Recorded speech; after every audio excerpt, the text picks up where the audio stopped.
ఇక రైతు సంక్షేమాన్ని చూస్తే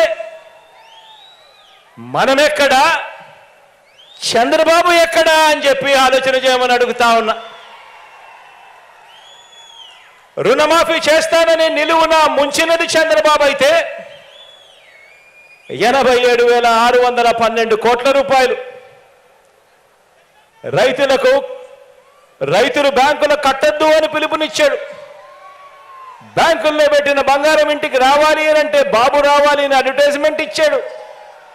మొట్టమొదటి సంతకంతోనే రుణమాఫీ చేస్తాను అని వాగ్దానం చేశాడు. ఎన్నికల ప్రణాళికలో మేనిఫెస్టోలో పెట్టాడు. రుణమాఫీ చేస్తానని నిలువున ముంచినది చంద్రబాబు అయితే ఈరోజు రైతు భరోసా అంటే గుర్తుకొచ్చేది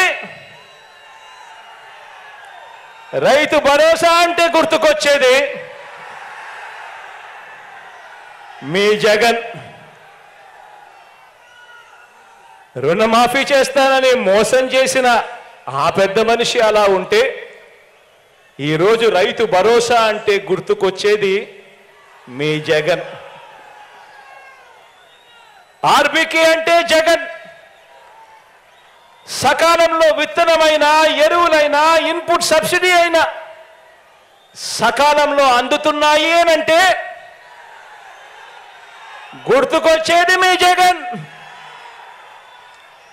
పగటిపూటే ఉచిత విద్యుత్ అయినా, రైతన్నలకు ఉచిత బీమా అయినా, రైతన్నలకు 0 వడ్డీ అయినా ఇవన్నీ అందుతున్నాయనంటే గుర్తుకు వచ్చేది మీ జగన్. ఆక్వా రైతులకు కరెంటు సబ్సిడీ అయినా కూడా అందుతా ఉంది అనంటే గుర్తుకొచ్చేది మీ జగన్. మరి ఏ పొలంలోకి వెళ్ళినా కూడా చంద్రబాబు చెప్పుకునేందుకు ఏముంది? మరి ఏ పొలంలోకి వెళ్ళినా కూడా చంద్రబాబుకు చెప్పుకునేందుకు ఏముంది? చంద్రబాబు నాయుడు మార్కు ఎక్కడుంది?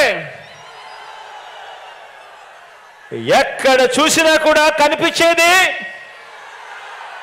వైఎస్ఆర్సీపీ జగన్ మార్క్ కనిపిస్తా ఉంది.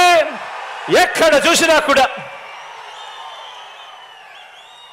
ఇక ప్రజల వైద్యం ఆరోగ్యం విషయానికి వస్తే,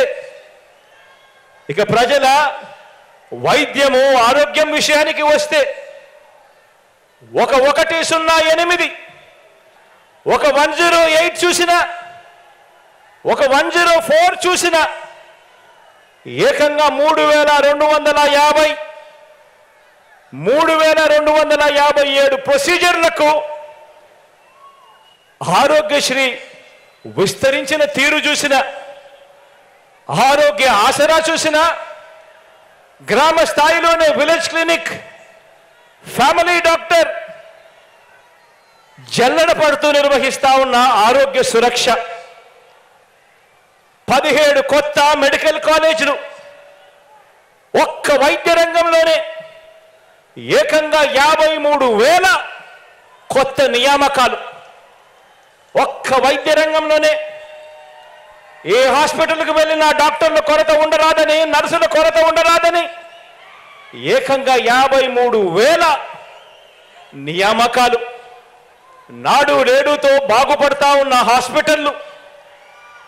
ఇలా ఏది తీసుకున్నా కూడా కనిపించేది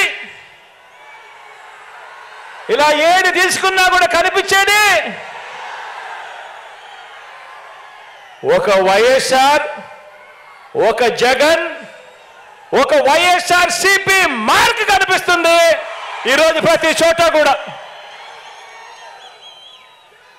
మరి 14 ఏళ్ళు సీఎంగా ఉన్న చంద్రబాబు ఈయన మార్కు ఎక్కడ ఉంది? 14 ఏళ్ళు ముఖ్యమంత్రిగా ఉన్న ఈ చంద్రబాబు నాయుడు గారి మార్కు ఎక్కడ ఉంది?